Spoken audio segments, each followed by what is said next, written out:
Závodní helma. Na dráze je jedna z nejdůležitějších věcí. Ostatně stačí se rozhlédnout na jakémkoliv okruhovém dni. Nehořlavých overallů je na nich jako šafránu, zatímco závodní helmu nosí téměř každý.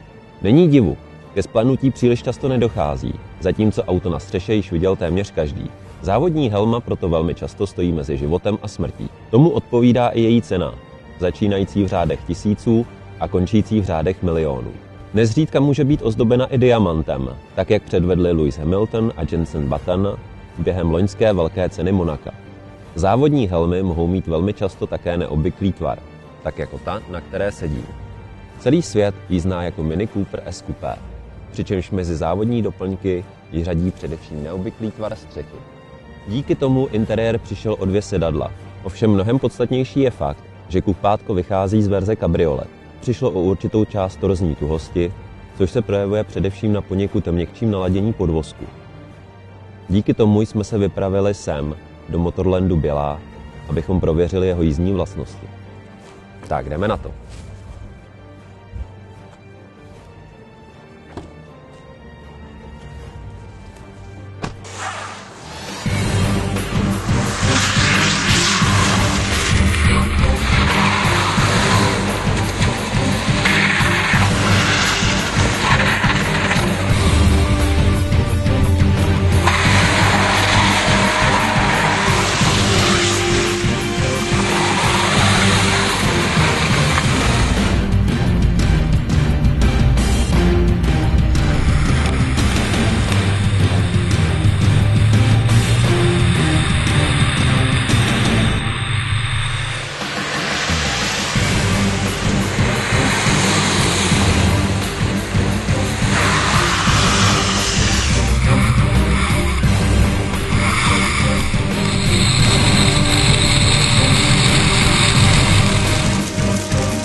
Počasí v Bělé pod Bezdězem se nám trošičku změnilo, ale to vůbec nevadí, protože střídající se sníh a voda jsou vlastně ty nejlepší prvky na otestování jízdních vlastností nového Mini Cooperu S Coupé.